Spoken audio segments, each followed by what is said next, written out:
എന്തായാലും ഞാൻ വിശ്വസിക്കുന്ന ഓഡിയൻസിനെ നല്ലപോലെ സപ്പോർട്ട് ചെയ്യും. കാരണം എൻ്റെ ഈ ചിരി മോനെ ഓഡിഷൻ മാറി കയറിയെന്ന് തോന്നുന്നു. കോമഡി സ്റ്റാർസിന്റെ ഓഡിഷൻ 2 കിലോമീറ്റർ അപ്പുറത്താണ് മോനെ. മരിക്കാതിരിക്കാൻ എന്ത് വേണം? ചിരിക്കണം. മോനെ ഒരു ലോറി നിന്നെ ഇടിക്കാൻ വന്ന നീ എന്ത് ചെയ്യും? ഞാൻ ചിരിക്കും. നമ്മുടെ രണ്ടാമത്തെ കണ്ടസ്റ്റന്റ് ആണ് അനുമോൾ. അനുമോൾ എൻ്റെ അടുത്ത് പറഞ്ഞതാണ് അവൾക്ക് PR ഉണ്ടെന്നും എത്ര ലക്ഷമാണെന്നും വരെ പറഞ്ഞു.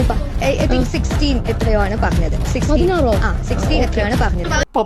16 ലക്ഷം രൂപയോ? ഈ 16 ലക്ഷം രൂപയും വാങ്ങിയിട്ട് കിറുക്കന്മാര് പ്രൊമോട്ട് ചെയ്യുന്നതാണെങ്കിൽ ചപ്പാത്തി കള്ളി എന്ന് പറഞ്ഞിട്ട് കരയുന്നത്. എന്നെ ചപ്പാത്തി കള്ളി എന്ന് പറഞ്ഞു. പാവില്ല എന്ന് പറഞ്ഞ ഡിപ്രഷനിക്ക് പോണത്. ഫുഡിന്റെ പേര് കരയുന്നത്. വേറൊരു കാര്യമുണ്ട് ഗൈസ്, അനുമോളുടെ അടുത്ത് കോണയടിച്ച എല്ലാവരും എവിക്റ്റ് ആവും. ബിഗ് ബോസ് അനുമോളിനെ രക്ഷിക്കാൻ വേണ്ടിയിട്ടുള്ള നിഞ്ച ടെക്നിക് ആണോ ഗൈസ്? പിന്നെ നമ്മുടെ മൂന്നാമത്തെ കണ്ടസ്റ്റന്റ് ആണ് ലക്ഷ്മി.